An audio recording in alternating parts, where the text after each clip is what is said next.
안녕하세요. 매일 새로운 사연을 전하는 읽어주는 사연 라디오입니다. 구독과 좋아요, 많은 공유 부탁드립니다. 오늘의 사연 시작하겠습니다. 안녕하세요. 결혼한 지 7년 차의 30대 여성입니다. 반대할 땐 언제고 이제 와서 제 간이고 쓸개고 다 빼가려는 어머님 때문에 이혼까지 생각하고 있어요. 남편하고는 제 나이 30의 친구 소개로 알게 되었습니다. 당시 남편은 공기업에 합격한 상황이었고 저는 작은 사업을 하고 있었죠. 남편과는 처음부터 결혼을 염두에 두고 만났던 것은 아니었지만 사람 일이라는 게 계획대로만 되는 것은 아니잖아요. 서로 성격도 잘 맞고 배려해가며 만난 덕분에 저희는 연애 기간 내내 어느 다른 연인들처럼 사소한 다툼 한 번 없었고 그렇게 결혼 이야기까지 나왔습니다. 하지만 시부모님께서는 저를 영 탐탁치 않아 하셨어요. 사업을 한다는 제 말은 당신 아들처럼 괜찮은 직장에 다니지라느니 그저 그럴듯하게 둘러대는 말이라고 생각하셨던 모양입니다.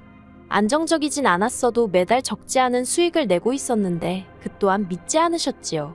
늘 저를 가자미 눈으로 바라보시고 단 한 번의 기회도 주시지 않았어요.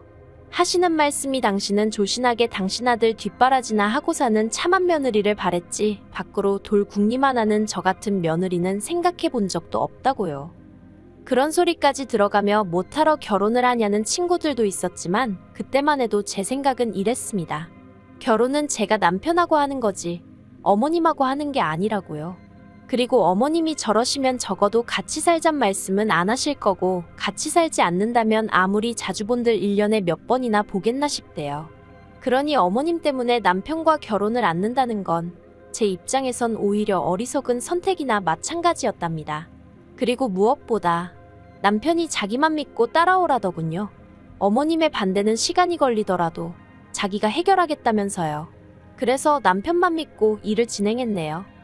시댁은 형편이 아주 어려운 상황은 아니었지만 말씀하시기를 부모의 의견은 듣지도 않고 저희들이 정한 결혼이니 결혼식이고 신혼집이고 전부 다 저희들이 알아서 저희들 마음대로 하라고 하셨습니다. 특히 어머님은 당신이 그렇게 저를 반대했는데도 결국 저를 포기 못한다는 당신 아들에게 크게 실망했다 하셨죠. 그리고 그때는 저도 남편도 오기가 나서 알겠다 했어요. 그런데 문제는 남편은 직장 생활을 한 지 몇 년 되지 않았던 시기라 모아둔 돈이 2천 남짓밖에 없었습니다.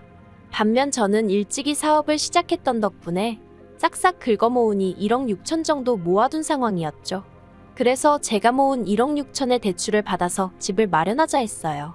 남편이 모은 돈으로는 혼수를 하고요. 신혼여행은 집을 사고 남는 돈 봐서 형편에 맞춰가자 했고 그리고 이런 대화가 오가는 와중에 저는 몰랐는데 남편이 저나 저희 친정 부모님한테 너무 미안했었답니다. 자기가 저보다 어린 것도 아니고 직장이나 부모가 없는 것도 아닌데 저에 비해 너무 해오는 게 없어서 주눅도 많이 들었었다고요. 그리고 그제서야 남편이 왜 기어이 어머님을 만나고 왔던 건지 조금은 이해가 됐어요. 그날도 한참 저희가 가진 예산을 가지고 이리저리 계획을 세워보고 있었는데 남편이 뜬금없이 시댁에 다녀오겠다고 하대요. 그리고 저는 가지 말라고 남편을 잡았습니다. 지금 가서 뭐 얼마나 좋은 소리를 듣는다고 거길 가냐고요. 괜히 가서 어머님 아버님 화도 꾸지 말고 가만히 있으라 했죠. 그런데 남편이 아니라고 할 이야기는 해야겠다며 쫓아가더니 결국은 몇 시간 뒤 마음만 상했다며 연락을 해왔습니다. 그리고는 무슨 이야기를 했냐니까 돈을 해달라고 했다는 거예요. 단돈 몇백이라도 좋으니 제발 자기 체면 좀 살려달라고요. 그런데 어머님께서는 단칼에 딱 거절을 하시면서 제가 시켰냐고 그러셨다네요. 그렇게 기고만장해서 알아서 하겠다고 할 때는 언제고 이제 와서 제가 남편 덜어가서 얼마라도 받아오라고 한 거냐고요. 그 이야기를 전해 듣고 마음이 상할 대로 상했지만 그래도 저희는 결국 계획대로 결혼식을 올렸습니다. 그리고 그나마 그런 와중에도 시계는 와주셨다는 사실에는 지금도 감사한 마음이에요. 비록 말 그대로 똥 씹은 표정을 하고 계셨지만요. 한편 결혼식 이후로 남편 회사가 파업에 들어가면서 생활비까지 제가 대는 상황이 오자 그제서야 시부모님도 어느 정도 상황 파악을 하신 눈치시대요. 이 집도 제가 상께 맡고 제가 말로만 사업을 한답시고 거들먹거리고 다니는 게 아니라 돈을 진짜 벌어서 살림을 끌어가고 있다는 걸요. 그리고 그때부터는 그래도 처음 결혼을 반대할 때만큼 저를 미워하진 않으시는 눈치였어요. 하지만 대신에 바라는 게 많아지셨죠. 그리고 그때 저는 시부모님에게 받는 미움에 이골이 나 있던지라 갑자기 태세 전환을 하여 다가오는 시부모님이 황당하고 어이없기는커녕 그 마음을 어떻게든 잡아보고 싶었던 게 사실입니다. 그래서 시부모님의 기대에 부응하고자 제 나름대로 노력을 많이 했어요.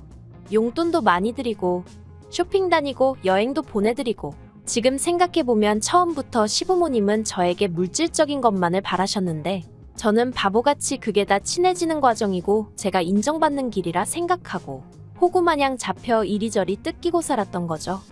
하지만 그런 제가 정신을 차리게 된 계기가 있었으니 그건 지금으로부터 1년 전이었습니다. 제가 제 사업이 뭔지 여기다 정확히 밝힐 순 없지만 코로나 때도 제 사업은 크게 영향을 받지 않았거든요. 그런데 코로나가 끝나가면서는 마치 기다렸다는 듯이 제 사업이 순풍에 돛을 단 배마냥 앞으로 쭉쭉 치고 나가기 시작하대요. 그리고 이런 상황이 어느 순간 어머님 귀에도 들어갔던 모양입니다. 어머님이 제 사업에 대해서 당신이 기니 할 말이 있으니 한번 내려오라 하셨거든요. 그래서 남편하고 애 데리고 시댁에 갔네요. 그런데 어머님이 꺼내놓으신 말씀은 황당하기 짝이 없었습니다. 남편에게는 아래로 4살 어린 시동생이 하나 있는데 그 시동생을 데리고 가서 같이 사업을 하라며 저에게 들이대셨으니까요. 애가 영민하고 똘똘한 앤데 그 대학 하나 지방에서 나왔다고 빛을 못 보고 있는 걸 보면 당신 속이 썩어문드러진다면서 그러니 이참에 서울로 데리고 올라가서 저더러 시동생 덕 좀 보랍니다. 제가 사실 평소에도 어머님 아버님이 하시는 말씀에 좋다 싫다 소위 토를 다는 며느리는 아니었어요. 그때까지도 사랑받는 며느리란 타이틀에 목이 말라 있었고 제 딸 또한 저 때문에 괜히 어머님 아버님한테 미움을 받게 되는 건 아닌가 싶어서 여러 가지로 매사 눈치를 보며 어머님 아버님 기분을 맞춰드렸죠. 그러니 어머님도 제가 그런 식으로 나올 줄은 모르셨을 거고 그러니 그런 말도 안 되는 말씀을 하셨던 게 아닌가 싶습니다. 하지만 어머님이 미처 모르셨던 게 저는 공과 사는 무조건 구분을 하거든요. 그러니 남편도 말이 좋아 공기업이지. 일은 개같이 시키고 돈은 쥐꼬리만큼 주는 그 직장을 때려치지 못하는 데는 다 이유가 있었던 거예요. 솔직히 결혼하고 얼마 되지 않았을 때 남편이 제 종합소득세 서류를 보고는 제가 대략 1년의 사업으로 얼마나 버는지 알게 되었어요. 그리고 그걸 보고 남편이 자기도 회사 관두고 저랑 같이 사업하면 안 되냐고 얼마나 매달렸었는데요. 하지만 그때도 저는 단칼에 거절을 했었습니다. 부부 사이인데 일적으로 엮이고 싶지 않다는 게 이유였고요. 그러니 어머님 부탁이라고 해서 다를 게 없었습니다. 심지어 남편도 아니고 시동생이라니. 막말로 일을 가르치려면 이래라 저래라 말투가 명령조는 기본으로 나갈 거고 언성이 높아지는 일도 있을 텐데 상상도 안 되고 상상하기도 싫대요. 그래서 어머님 말씀이 끝나기가 무섭게 그렇게는 못한다 했습니다. 가족 간의 일과 돈으로 엮이는 거 싫다고요. 그리고 정말 허무하게도 그간 제가 어머님 아버님께 드린 공과 시간이 딱 한 번 제가 거절을 했다는 이유로 한순간에 아무것도 아닌 게 되어버렸습니다. 어머님께서 저더러 인정머리도 없다면서 너만 잘 먹고 잘 살면 그만이냐고 처음부터 제 눈에 욕심이 그득그득해서 마음에 안 들었는데 역시 당신이 사람을 제대로 봤던 거라며 온갖 악담을 퍼부으셨거든요. 심지어 그 어린 저희 딸한테도 말이죠. 그래서 제가 어머님 떨어 나중에 다시 연락드릴게요 하고 뒤도 안 돌아보고 시댁에서 나왔습니다. 이후로 1년 동안 시댁하고는 어떤 연락도 주고받지 않았습니다. 참고로 그 일이 있고 2주 정도 지났을 때 어버이날이었는데 아무런 연락도 안 드리고 찾아뵙지도 않았더니 문자를 한 통 보내셨더라고요. 안 오는 건 상관없지만 자식돌이는 하라면서 계좌로 100만 원이나 보내라는 내용이었죠. 그 돈으로 두 분이서 알아서 식사하시고 필요한 걸 사시겠다며. 황당하고 어이가 없대요. 도대체 그동안 나를 뭘로 보셨길래 이런 얘기를 아무렇지 않게 하시나 싶은 게. 그래서 남편한테 그 문자를 보여줬습니다. 그리고는 이게 말이 되냐고. 어머님 정말 너무하시는 거 아니냐니까. 저는 솔직히 남편이 당연히 제 편을 들어줄 줄 알았거든요. 어머님이 너무하신다던가 자기가 대신 미안하다던가 남편한테 사과를 받자고 하는 건 아니었지만 적어도 뭔가 제가 기대하는 반응들이 있었던 건 사실이에요. 그런데 남편이 한다는 말이 제가 평소에 워낙 잘했으니까 시부모님도 그러시는 거 아니겠냐며 그러니 평소에 적당히 하지 이러는데 아니 그동안 제가 자기 부모한테 이것저것 퍼줄 때는 그 누구보다 흐뭇해하고 좋아 죽던 인간이 이제 와서 적당히 하지라니? 뭐 남편이 저더러 시부모님한테 그렇게 퍼드리라고 한 것도 아니고 제가 좋아한 거니 남편 탓을 할 수는 없었지만 그래도 무슨 말을 저렇게 하나 싶은 게 한마디로 재수가 없더라니까요. 그래서 남편더러 당신 말이 맞다고 그동안 내가 너무 오바를 한 것 같다고. 이제는 아무것도 안 해드릴 거니까 당신이 잘 챙겨드리라고 했어요. 그랬더니 남편이 저더러 뭘 또 그렇게 빈정거리냐면서 자기 말은 그동안 잘했으니까 이번에도 적당히 잘 챙겨드리고 넘어가라는 뜻이었다나요? 그래서 제가 남편더러 그럴 일은 없을 거라 했습니다. 두고 보라고요. 그리고 이후로 어머님 생신이고 아버님 생신이고 명절이고 때가 되면 돌아오는 날들이 돌아왔지만 정말 아무것도 하지 않았어요. 막말로 저 아니면 어머님 아버님 생신 챙겨드릴 사람이 없겠나 싶었고 명절도 뭐 저 없을 때는 제사 못 지내셨을 리 없잖아요. 그리고 남편도 시간이 지날수록 제가 보통 화가 난 게 아니었다는 걸 깨달았는지 언젠가부터 제 눈치만 살살 살피면서 이번에도 안 갈 거냐? 가면 부모님이 좋아하실 거다. 나만 가면 좀 그렇다. 온갖 아쉬운 소리를 늘어놓대요. 하지만 솔직히 말해서 시부모님한테 제대로 된 사과를 어떻게든 한 번은 받아야지. 그래야 저도 숙이고 들어갈 명분이 생긴다 싶었죠. 이번에도 제가 먼저 헤헤거리고 나섰다간 평생 호구 잡혀 살 게 뻔했으니까요. 그래서 오기로 더 버텼어요. 그러다 얼마 전 황당한 일을 겪었습니다. 딸애를 데리고 아파트 앞 놀이터에 나갔는데 누군가 저희 딸을 부르더라고요. 순간 낯익은 목소린데 하면서 뒤를 돌아보니 어머님이셨습니다. 아버님은 벤치에 앉아 계시고 어머님은 무슨 언제부터 우리가 얼마나 반가운 사이라고 저희 딸애를 보고는 달려오시더라고요. 그런데 저희 딸이 제 뒤로 쏙 숨으니까 당신도 좀 그랬는지 할머니를 오랜만에 보니까 생각이 잘 안 나지 하며 너스레를 떠시는데 그제서야 남편이 꾸몄구나 싶었습니다. 지난밤에 남편이 내일 쉬는 날인데 뭐 할 거냐, 어디 갈 거냐, 평소랑 다르게 엄청 꼬치꼬치 물었거든요. 그리고 저는 이상하다 싶긴 했지만 딱히 감출 건 또 없어서 고지고대로 말해줬고요. 그런데 딱 어머님을 보니까 이렇게 우연히 만난 것처럼 판을 깔았구나 싶은 게 짜증도 나고 어이도 없고 게다가 그때 어머님이 당신이 화장실이 급해서 그렇다며 저희 집으로 가자대요. 마음 같아선 아파트 커뮤니티 센터에도 화장실이 있고 거기가 놀이터에선 더 가까우니 그리 가시라 하고 싶었어요. 하지만 주변에 애엄마들 보는 눈도 있고 그래서 일단은 어쩔 수 없이 저희 집으로 모셨네요. 과일이라도 꺼낼까 하다가 그마저도 마음이 내키지 않아 냉수만 3잔 따라 거실로 가지고 나갔습니다. 그리고 그 사이에 어머님은 집을 둘러보셨는지 잘해놓고 사는구나 하시더니 전에 없는 제 칭찬을 하시기 시작하시대요. 네가 옛날부터 손끝이 야무지긴 했었다. 내가 너 애 가진 상태에서도 일하는 거 보고 생활력이 참 있구나. 내가 며느리를 잘 봤구나 그런 생각을 늘 했었다. 기도 안 찬다는 게 이런 건가 싶었습니다. 그래서 그냥 아무 말도 안 하고 듣고만 있었어요. 그랬더니 아버님이 너는 시애미가 말을 하는데 뭐 그러고 가만히 있냐면서 짜증을 내시는 거예요. 어이가 없어서 아버님을 잠깐 쳐다봤다가 결국 무슨 일로 오셨냐고 물었습니다. 설마 저희 단지 놀이터를 지나가던 길이었다고 하실 건 아니시죠 하면서요. 그랬더니 어머님이 헛기침을 2번 하시더니 네 시동생이 장가를 간댄다 하고 말문을 여셨어요. 역시나 돈 때문에 오셨구나 싶으니 저도 모르게 허탈한 웃음이 나오대요. 솔직히 어머님이 제 칭찬을 늘어놓으실 때 정말 사과라도 하러 오신 건가 하는 미약하지만 일말의 기대치가 있었던 모양입니다. 그런데 바로 시동생이 어쩌고 하니까 사람은 안 바뀐다더니 맞는 말이네 싶었죠. 아무튼 장가가냐 축하한다고 전해달라 했어요. 그리고 그런 얘기시면 그냥 남편을 통해서 하셨어도 될 텐데 여기까지 굳이 왜 오셨냐고 그 의중을 알면서도 그렇게 물었죠. 그랬더니 어머님이 아니나 다를까 저 보란 듯이 한숨을 푹 내쉬시더니 그런데 장가는 뭐 빈손으로 간다니? 하시는 거예요. 그래서 왜요? 빈손으로 장가가는 게 어때서요? 남편도 저한테 빈손으로 장가왔잖아요. 했습니다. 그러자 어머님이 그게 경우에 따라 다르지 둘째하고 결혼할 애는 선생님이래 하시는 겁니다.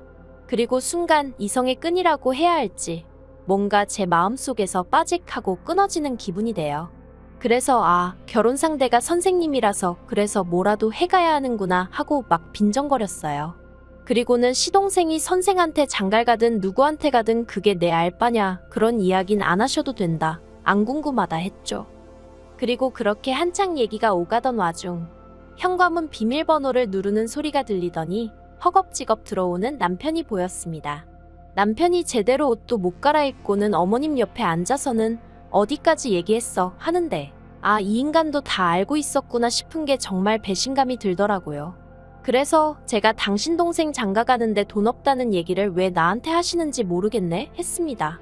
그러자 남편이 저더러 말을 왜 그렇게 하냐면서 그동안 우리 가족 여러 가지로 갈등도 많고 했지만 이참에 훌을 털어버리자는 알 수 없는 헛소리를 짓거리더니 그 시작으로 자기가 형으로서 그리고 제가 형수로서 시동생을 도와주면 좋을 것 같대요. 그리고는 지가 무슨 솔로몬이라도 되는 줄 아나? 어머님더러 엄마도 그러면 이제 내 와이프 속 긁으면 안 된다고 항상 고마워하면서 살아야 돼 하는데, 아주 그냥 자기들끼리 북치고 장구치고 생쇼도 저런 생쇼가 없네 싶은 게 제가 남편더러 지금 뭐하는 짓이냐고 했습니다. 누가 당신더러 이래라 저래라 정해달랬냐고요.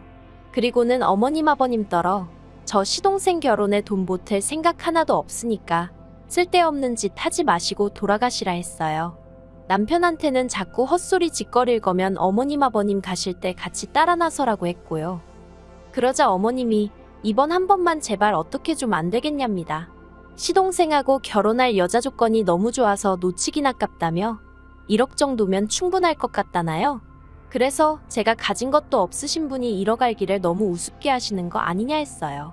그리고는 그간 제 가슴에 대못 받고 저한테 하나 고마운 거 못 느끼시고 살다가 1억 생각하니까 저밖에 생각나는 사람이 없으셨냐고 따졌죠. 그랬더니 어머님이 돈은 너만 벌었냐면서 치사하고 더러우니 당신 아들이 번 거라도 내놓으랍니다.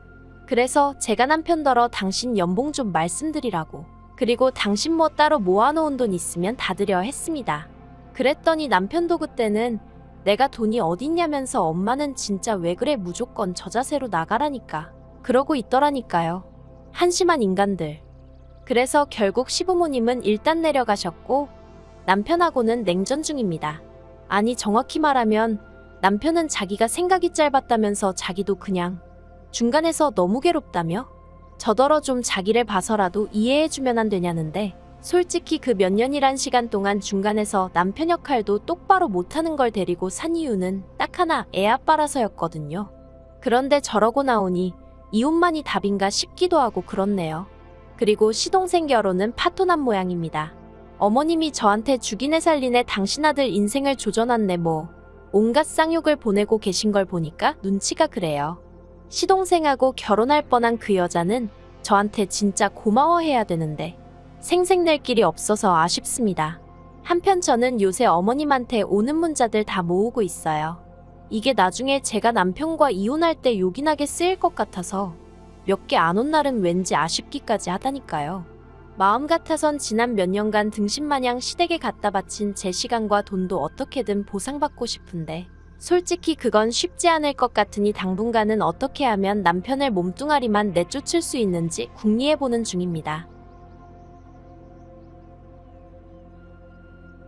긴 이야기 들어주셔서 감사합니다. 오늘의 사연은 여기까지입니다. 구독과 좋아요, 알람 설정해주시면 앞으로 더 좋은 사연으로 찾아오겠습니다. 감사합니다. 안녕하세요. 매일 새로운 사연을 전하는 읽어주는 사연 라디오입니다. 구독과 좋아요, 많은 공유 부탁드립니다. 오늘의 사연 시작하겠습니다. 안녕하세요. 결혼한 지 10년 만에 시댁 깽판 쳐놓고 나온 40대 여자입니다.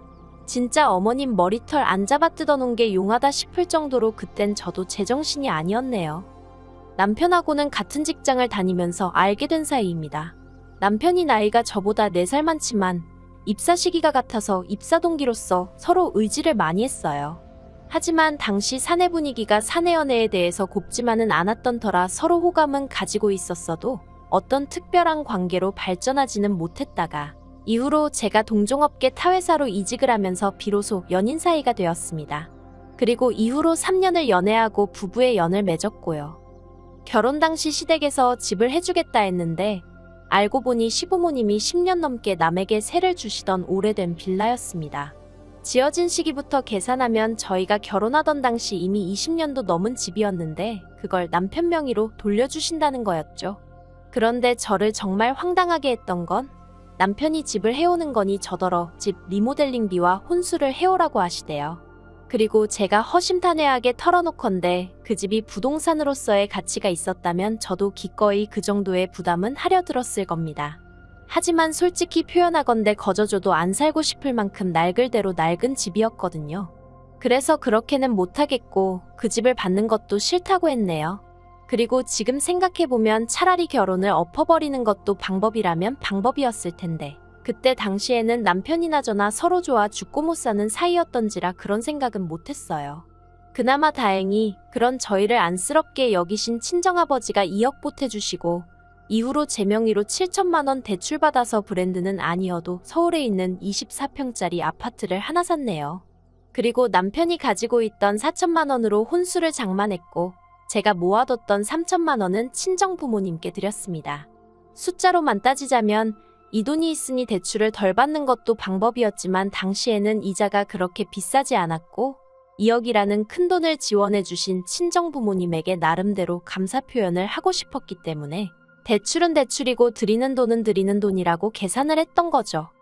아무튼 그렇게 나름의 우여곡절을 견뎌내고 신혼생활을 시작했습니다. 하지만 신혼의 단꿈은 오래가지 못했어요. 결혼한 지 1년 만에 아주버님네 식구들이 해외로 이민을 갔거든요. 그리고 아주버님네 이민이 제 인생에 그렇게 많은 영향을 끼칠 거라곤 그땐 미처 상상도 하지 못했네요. 시작은 아주버님네가 이민을 떠난 직후 시부모님이 저희 동네로 이사를 오시면서 시작되었어요. 이사를 오신 이유는 그래도 자식 하나는 옆에 둬야 필요할 때 써먹을 거 아니냐는 거였죠.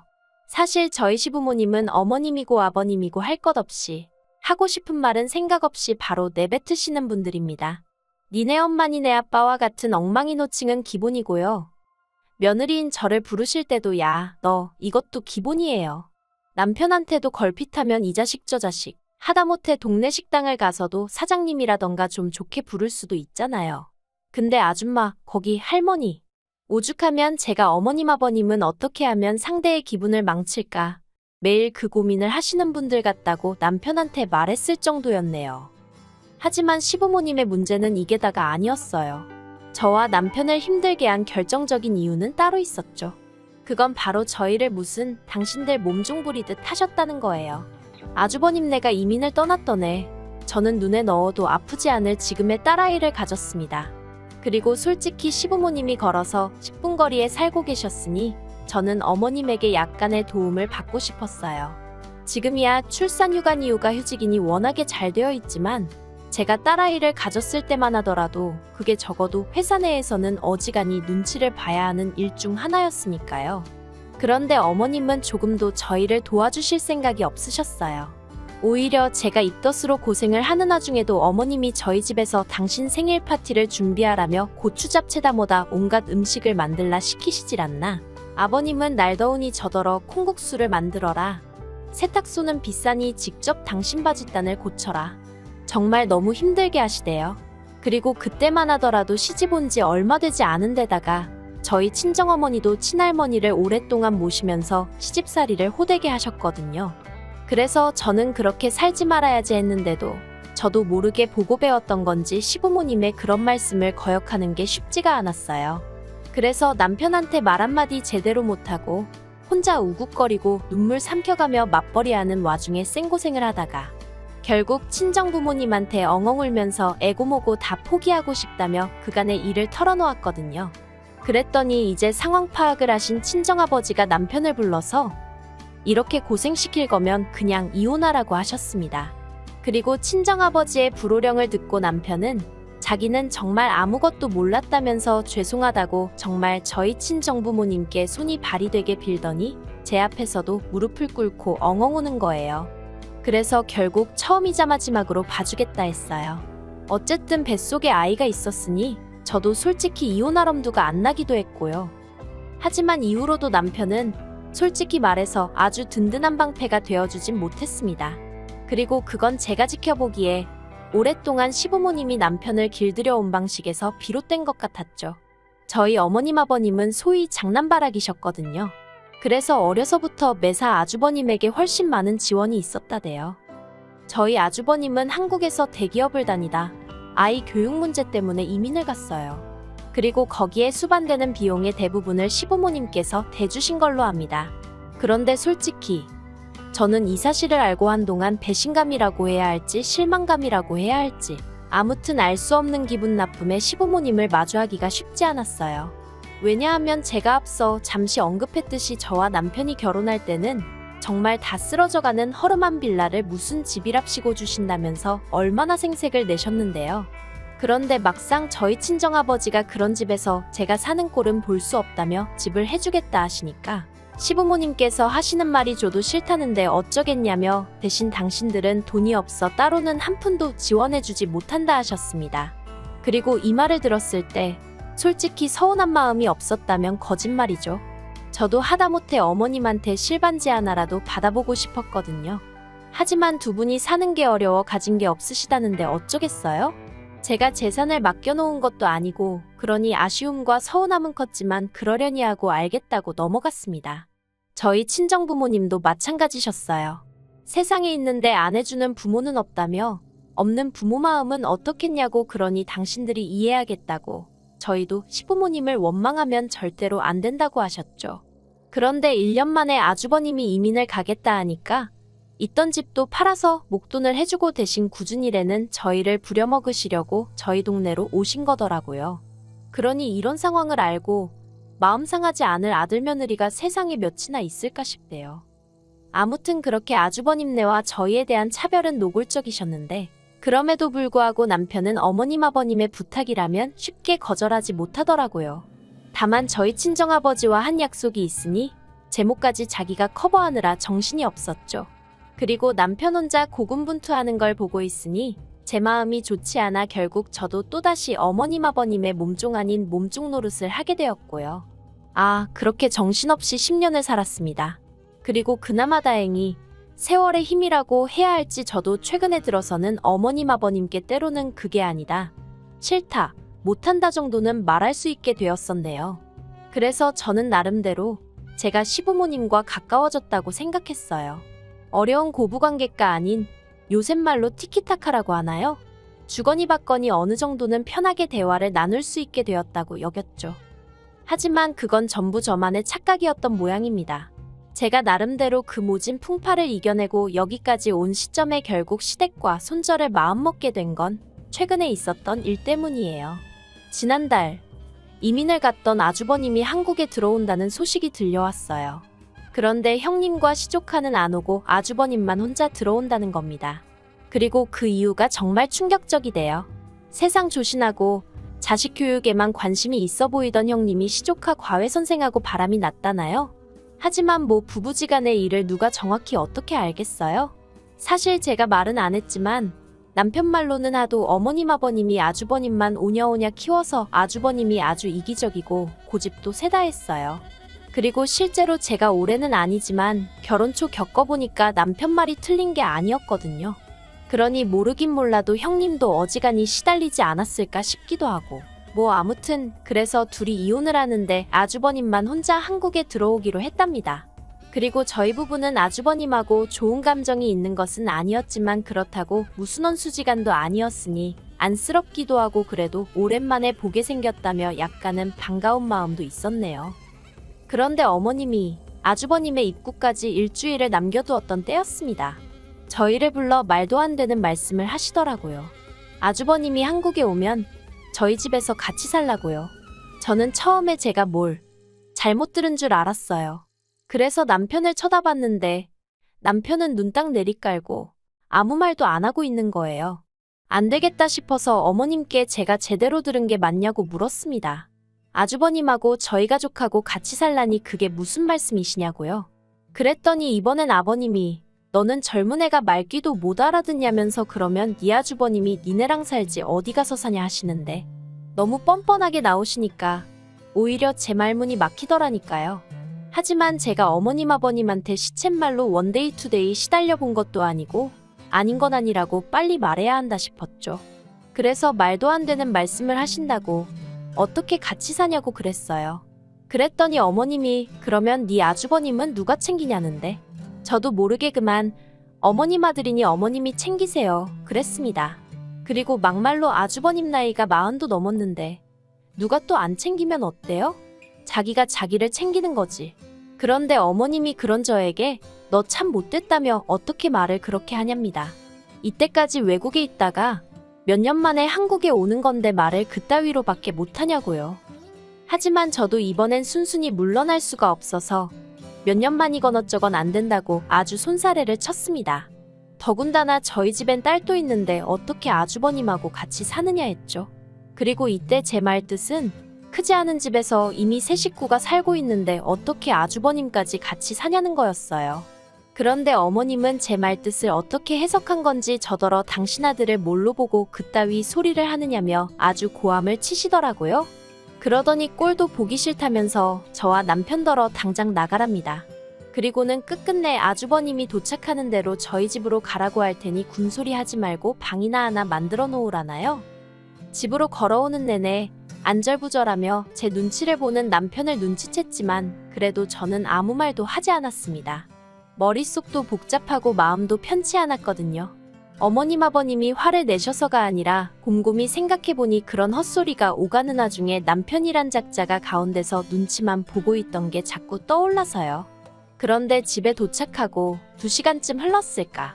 남편이 안방으로 들어오더니 저에게 말을 걸대요. 그리고 기껏 한다는 소리가 자기 부모님이 얼마나 상황이 속상하고 답답하면 그런 말씀을 하셨겠느냐고. 그러니까 자기 형이 한국에서 직장 잡고 살 곳을 마련할 때까지만이라도 같이 살면 안 되겠냐는 거예요. 형제로서 그 정도는 해주고 싶다면서요. 그러면서 정말 미안하다고 하는데 진짜 가슴이 답답하면서 일을 어쩌나 싶대요. 그리고는 남편이 한다는 말이 만약에 처남한테 이런 일이 생겼으면 자기는 무조건 데리고 있자고 했을 거랍니다. 저희 부모님이 뭘 하시건 간에 자기가 자처해서 같이 지내겠다고 했을 거라고요. 그러면서 정말 못난 남자인 자기를 만나서 제가 고생이라며 미안하다고 닭똥 같은 눈물을 뚝뚝 흘리는데 정말 제 마음이 너무 안 좋았고 한편으론 그래 나만 참으면 이런 어리석은 생각이 또 들대요. 그래서 알겠다 했습니다. 하지만 무턱대고 직장 구하고 집 구하고 그런 걸 다 기다려줄 순 없고 딱 1년이라고요. 그랬더니 남편이 그것만으로도 충분하다며 너무 고맙다더니 제 마음이 바뀔까봐 걱정이라도 된 건지 바로 다시 시댁에 가자대요. 그래서 다시 시댁으로 향했습니다. 그리고는 남편하고 상의 끝에 딱 1년만 같이 지내보기로 했다고 말씀을 드렸죠. 그리고 솔직히 말해서 제가 무슨 새색시도 아니고 시부모님한테 듣는 칭찬 한마디가 아쉬운 그런 상황은 아니었거든요. 하지만 그럼에도 불구하고 적어도 시부모님 두 분 다 저에게 고맙다는 말 한마디는 하실 줄 알았어요. 그런데 어머님이 하시는 말씀이 가관이었습니다. 잘 생각했다 하시더니 그러면 아주버님 오는 날에 맞춰서 아주버님 생일상도 좀 차리래요. 그 몇 년을 떨어져 있느라 생일상 한번 못 챙겨줬지 않았냐며 그간의 것 다 해준다 생각하고 저더러 생일상을 차리랍니다. 그러면서 너 잘하는 거 뭐냐 갈비랑 고추 잡채랑 연어 샐러드인가 그거랑 그리고 밥은 햅쌀 싸다가 하고 어쩌고 저쩌고 하시는데 순간 욱하는 거예요. 아니 데리고 살아준다고 했으면 그것만으로 감지덕지 하시지 곧장 하는 김에 이거 해라 저거 해라. 아차 싶고 역시나 싶고 내가 하마터면 큰 실수를 할 뻔했구나 싶은 게 그래서 어머님더러 제가 스톱 이랬습니다. 제가 잠깐 미쳤던 것 같다고 아무래도 아주버님하고는 못 살겠다고요. 그리고는 뒤도 안 돌아보고 시댁에서 나왔습니다. 그랬더니 남편이 쫓아나와서는 이게 무슨 짓이냐면서 아까랑 말이 다르잖아 하는데 제가 남편더러 당신은 어머님이 하시는 소리를 듣고도 지금 그런 소리가 나오냐고 되물었어요. 고마워할 줄을 모르고 아주 바라는 것만 많다고요. 그리고는 내가 미쳤냐고 어머님 아버님 종년 노릇하는 것도 지겨워 죽겠는데 사지육신 멀쩡한 당신형 수발까지 들어야 되냐 하고는 그렇게 당신형이 걱정되고 안쓰러우면 당신이 나가서 데리고 살라고 소리를 찔렀죠. 그런데 그렇게 해도 분이 안 풀리는 거예요. 그래서 다시 시댁으로 쫓아가서는 냉장고에 제가 해서 채워놓은 반찬이고 뭐고 다 끄집어냈어요. 막 그때는 정말 제가 생각해도 미친 엑스 마냥 분이 안 풀려서 닥치는 대로 쓰레기통에 처박고 그러다 현관을 나오는데 제가 사드린 어머님 아버님 신발이 눈에 띄대요. 그래서 그것도 그냥 발로 냅다 걷어차 버렸습니다. 그리고는 씩씩거리면서 남편더러 너도 내 집 들어오지마 했네요. 이혼 서류 네 회사로 보낼 거니까 못 받았다 개소리하지 말고 도장이나 찍어서 보내라고 악다구니를 쓰고 왔죠. 집에 오자마자 비밀번호 바꾼 건 기본이고요. 그리고 그날 보여준 제 모습이 남편이나 시부모님에게 어지간히 충격적이었나 봅니다. 시부모님은 전화는커녕 문자 한 통 없으시고요. 남편만 저더러 이제 좀 풀렸냐 괜찮냐 우리 밖에서 얘기 좀 하자 이러고 연락이 오는데 안 볼 거예요. 서류 보냈는데 제때 대꾸 없으면 소송을 걸어서라도 이 지겨운 관계 끝장내버릴 생각입니다. 딸아이한테는 저도 엄만데 왜 미안한 마음이 없겠어요? 하지만 등신마냥 당하고 사는 모습을 보여줄 바엔 혼자서도 얼마든지 즐겁게 살아가는 엄마를 보여주는 게 100배 1000배 나을 것 같단 생각입니다. 그리고 날짜상으로 계산해보니까 아주버님은 어제 들어왔을 것 같거든요. 이 쪄 죽는 날씨에 그 좁아터진 집구석에서 40도 넘은 아들 둘 데리고 한번 살아보세요, 어머님. 긴 이야기 들어주셔서 감사합니다. 오늘의 사연은 여기까지입니다. 구독과 좋아요, 알람 설정해주시면 앞으로 더 좋은 사연으로 찾아오겠습니다. 감사합니다. 안녕하세요. 매일 새로운 사연을 전하는 읽어주는 사연 라디오입니다. 구독과 좋아요, 많은 공유 부탁드립니다. 오늘의 사연 시작하겠습니다. 안녕하세요. 무개념 어머님과 연 끊고 살게 된 30대 여성입니다. 어머님은 물론이고 신우까지 쌍으로 사람 속을 박박 긁어놓는데 아주 그냥 계급장 떼고 한판 붙을 수도 없고 미칠 뻔했어요. 그나마 남편이 든든하게 제 편을 들어주어 지금은 어느 정도 상황이 정리되긴 했지만요. 그때를 생각하면 아직도 속에서 열불이 나긴 하네요. 남편하고는 친구의 소개로 만났습니다. 소개를 받게 된 계기는 자리를 주선한 친구가 블로그를 하는데 거기에 저랑 찍은 사진을 올렸었나 봐요. 그리고 남편이 그 사진을 보고는 친구한테 저를 소개해달라고 한 거고요. 그리고 제 친구가 원래 매사 거절을 못하거든요. 그래서 저한테 묻지도 않고 해주겠다고 했다는 거예요. 솔직히 처음엔 그 이야기를 듣고 짜증도 났는데 친구가 정말 미안하다며 한 번만 나가달라고 통사정을 해서 이번 딱 한 번만이다 하고 나가게 되었네요. 아무래도 기분 좋게 나간 자리는 아니다 보니 소개팅 자체에도 크게 기대가 없었습니다. 그런데 먼저 나와 있던 남편은 기대로 가득한 얼굴이더라고요. 그리고 제가 자리에 앉기가 무섭게 저한테 잘 보이고 싶은 건지 서투른 농담을 해가며 분위기를 풀어보려고 어찌나 애를 쓰던지요. 그래서 그런 노력과 정성에 제 마음의 문이 좀 열렸네요. 이후로 저희는 사귀는 사이가 되었다가 결혼까지 하게 되었죠. 연애 내내 남편은 늘 저를 1순위라 말하며 저에게 모든 걸 맞춰주었고 배려해 주었어요. 그래서 프로포즈를 받았을 때도 앞뒤 재볼 것 없이 남편과 함께라면 평생 행복하게 살 수 있겠구나 싶었죠. 하지만 저희 결혼 생활에 복병이 있었으니 그건 바로 어머님이셨습니다. 아버님은 남편이 장사를 시작하고 얼마 되지 않았을 무렵 사고로 세상을 떠나셨다 들었습니다. 하지만 남편과 한참 결혼에 대해서 대화를 나누던 당시 남편이 말하길 그래도 어머님을 모시고 살자는 얘기는 안 할 거라대요. 남편이 말하길 신우 그러니까 저보다 1살 어린 남편의 여동생이에요. 신우는 입버릇처럼 결혼 생각도 없고 그래서 어머님이랑 평생 같이 살 거라고 했다며 그러니 어머님의 거취는 신경 쓰지 않아도 된다고요. 그런데 그 말을 들었을 당시 솔직히 제가 그 말을 100% 믿었던 건 아니죠. 사람 일이라는 게 계획대로만 되는 것도 아니고 만약에 뒤늦게라도 신우가 결혼을 하겠다던가 어디 외국에라도 가겠다 하면 남편이 어머님을 모른 척할 수 있을까 싶었으니까요. 그리고 남편이 모른 척한다고 해도 그것과는 별개로 제 마음이 편할까 싶기도 했고 아무튼 인생엔 생각지 못한 변수가 많으니까 언젠가 어머님을 모시고 살아야 할지도 모른다는 생각을 막연히 하긴 했어요.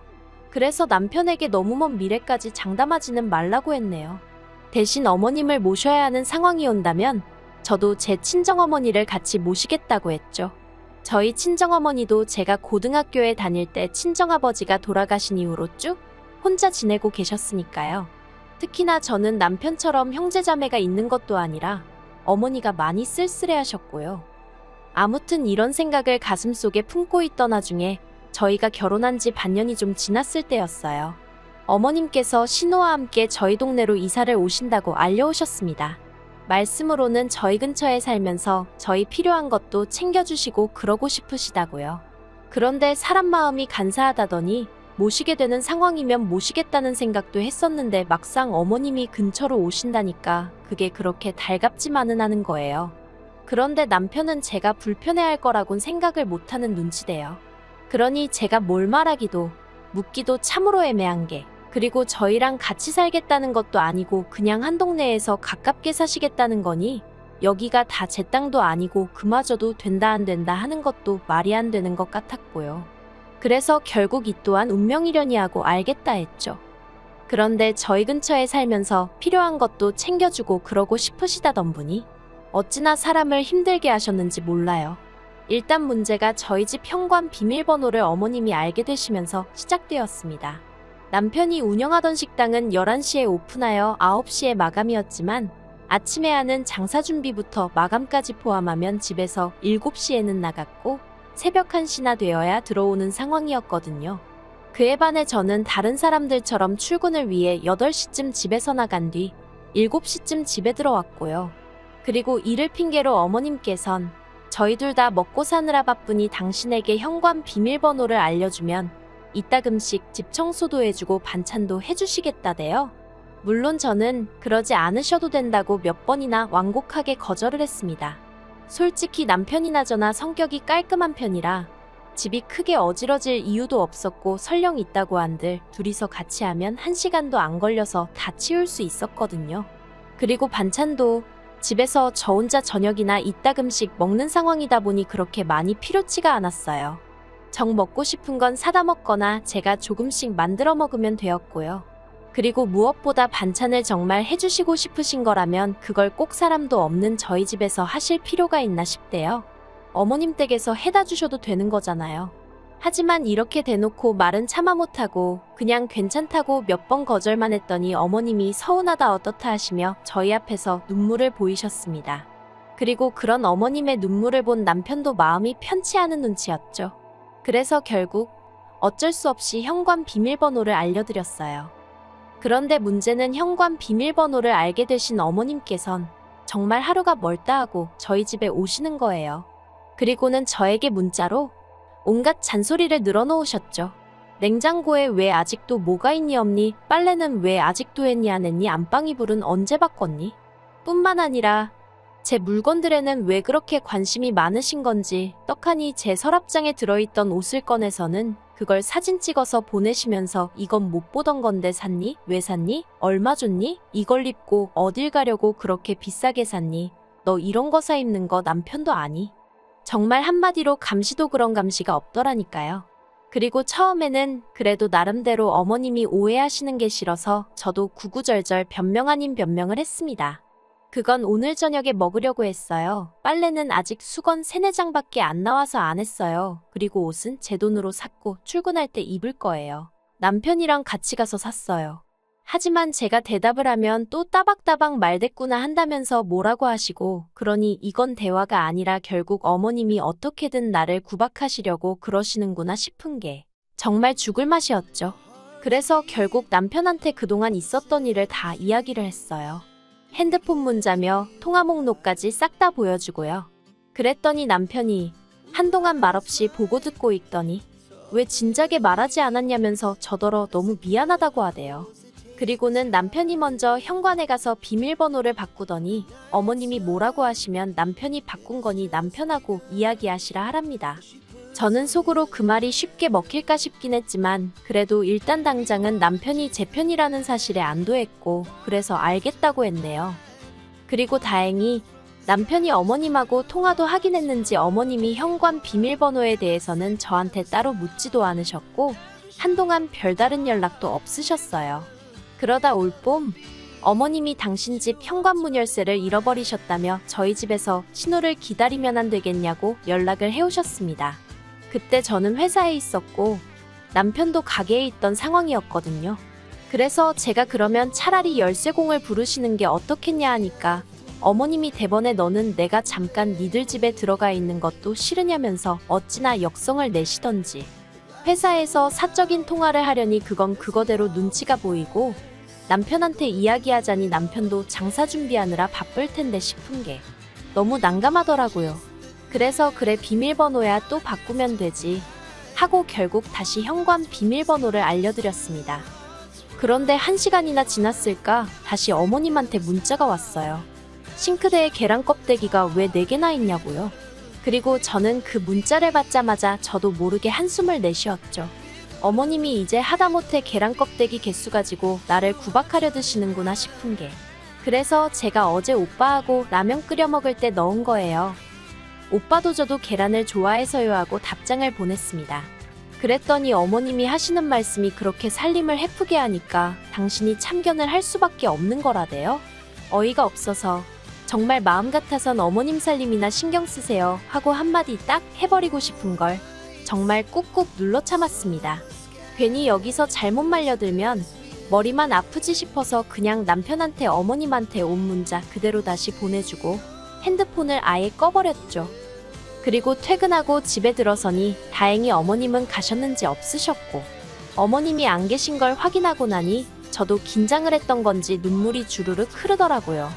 결혼할 때만 하더라도 저를 반대하지도 않으셨고 크게 싫은 티를 낸 적이 없으셨는데 왜 나한테 이러시나 싶은 게 정말 내가 어디가 부족한 아내인가 며느리인가 하는 생각도 들고 그냥 여러 가지로 머리가 너무 아팠어요.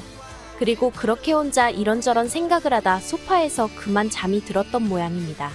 몇 시간이나 지났을까? 지끈거리는 머리 때문에 눈을 떴는데 언제 들어온 건지 남편이 저를 물끄러미 보고 있대요. 그러더니 저더러 정말 미안하답니다. 자기도 어머님이 저한테 왜 이러는지 도무지 이유를 모르겠다면서 그래도 어쨌든 다 미안하대요. 그리고는 정말 이제는 이유가 뭐가 됐건 간에 설령 어머님이 우리 집 현관 앞에서 쓰러지셨다고 해도 비밀번호를 알려드리는 일은 없게 하랍니다. 절대 자기가 저를 원망하는 일은 없을 거라면서요. 그리고 그 일이 있고 3주째 되던 지난 주말이었습니다. 남편이 어머님 댁에서 자기 짐을 다 가져온 줄 알았는데 옷이 몇 벌 빠진 것 같다면서 그거 찾으러 어머님 댁에 갔다 올 거라며 같이 갈 거냐고 묻더라고요. 솔직히 내키지 않았어요. 근데 남편이 아예 안 물어봤으면 모를까 같이 갈 거냐고 묻는데 안 간다고 하기가 좀 그렇더라고요. 뭐랄까 남편의 눈빛이 제발 같이 가자라고 말하는 듯해서요. 그래서 그래 같이 가자 하고 어머님 댁으로 향했습니다. 그런데 어머님 댁에 도착하니 어머님이 꽤나 당황하신 눈치였어요. 갑자기 연락도 없이 오면 어떡하냐면서 죽어도 저희를 집 안으로 들이지 않으시려는 게 느껴졌지요. 그래서 의도치 않게 현관문을 사이에 두고 어머님과 저희가 약간의 실랑이를 하게 되었는데 그때 안에서 신우가 엄마 뭐하냐면서 나 나가야 되니까 비켜봐 그러더라고요. 그리고 그 과정에서 현관문이 딱 열렸는데 신우의 차림새가 제 옷에 제 가방에 제 구두에 전부 다 제 걸 걸치고 있는 거예요. 너무 황당하대요. 나름 고가의 물건들이고 그래서 제가 중요한 자리에 갈 때만 입느라 드레스룸 안쪽에 보관하던 것들이거든요. 그리고 최근엔 사용할 일이 없다 보니 솔직히 없어진 줄은 몰랐고요. 그런데 흔한 물건들은 아니라서 한눈에 제 거라는 걸 알아차릴 수 있었죠. 신우의 평소 씀씀이라던가 생각하면 어떻게 들릴지 모르겠지만 가당치 않은 물건이기도 했고요. 그래서 신우를 가로막고 이거다 어디서 났냐고 물었습니다. 그랬더니 신우가 몰라요. 엄마가 누가 줬다면서 준 건데 하대요. 저는 어머님의 당황한 눈빛을 보았고 그래서 더욱더 어머님이 제 물건에 손을 대셨다는 사실을 확신했습니다. 그래서 어머님더러 지금 이게 무슨 상황이냐고 여쭙죠. 그랬더니 어머님이 내 아들이 뼈 빠지게 번 돈으로 비싼 건 사가지고 쓰지도 않고 쟁여놓는 게 속상해서 가지고 오셨답니다. 그러면서 그게 뭐 문제냐고 오히려 더 뻔뻔하게 나오시는데 정말 어처구니가 없대요. 그래서 제가 어머님께 이럴 때는 보통 미안하다고 하셔야 하는 거 아니냐 했습니다. 그리고 신우한테도 아가씨 들었죠? 그거 전부 다 제 거예요. 그러니까 지금 전부 다 돌려줘요 했죠. 그랬더니 신우가 눈을 동그랗게 뜨고는 나 지금 약속 나가는 길인 거 안 보이냐면서 다음에 다시 받으러 오라나요?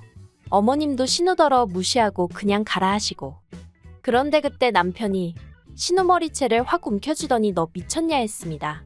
이게 저번부터 반말 존댓말 지 마음대로 하는 걸 내가 봤지만 그냥 언니다 생각하고 편해서 저러나 하고 별말 안 했는데 이제 보니 지 윗사람 알기를 뭘로 하냐면서 당장 저한테 사과하라고 고래고래 소리를 찌르대요. 그뿐만이 아니었습니다. 어머님한테도 어른이면 어른답게 행동하셔야지 이게 뭐냐고 쪽팔린다고 화를 냈어요. 그러자 어머님이 네 마누라 싸가지 없는 건 안 보이고 네 애미랑 네 동생 못난 것만 보이냐며 너가 제일 나쁜 놈이라나요? 그러자 남편이 말이 안 통한다면서 어머님더러 이런 식으로 나오시면 아무리 부모 자식이라도 못 보고 산다 딱 자르는데 솔직히 그런 남편이 든든하기도 하고 한편으론 무섭기도 했네요. 그리고 지 오빠랑 엄마랑 그러는 걸 보니 신우도 화가 났던 모양입니다. 현관에서 갑자기 옷을 훌렁훌렁 벗더니 저더러 다 가져가라면서 돈 몇 푼 되지도 않는 걸 가지고 유세라고 막말을 하더군요. 그래서 결국 남편과 상의 끝에 어머님 쪽하고는 완전히 손절하기로 했어요. 원래는 마음 같아선 신우한테 손해보상 청구 소송을 진행할까도 했는데 남편이 신우 머리채를 잡은 게 마음에 걸려서 그렇게는 못하겠더라고요. 미안해서가 아니라 신우 쪽에서 그걸 걸고 넘어지면 일이 더 커질 것 같아서요. 한편 그 일이 있고 나서 신우가 자기 메신저에다가 마치 저 보란 듯이 그렇게까지 해야 했냐 라고 적어놨대요. 아마 남편이 그 일 이후로 어머님과 신우에게 보내주던 용돈을 싹 다 끊어서 그런 것 같아요. 제가 그렇게 하게 시켰다고 생각하는 거겠죠. 물론 저는 그러라고 한 적 없습니다. 남편이 저더러 시댁과 연을 끊고 살라고 했지만 남편까지 시댁하고 연을 끊겠다는 의미라곤 생각하지 않았는걸요. 부모 자식 사이를 제가 뭐라고 끊어라 마라 할 것도 아니었고요.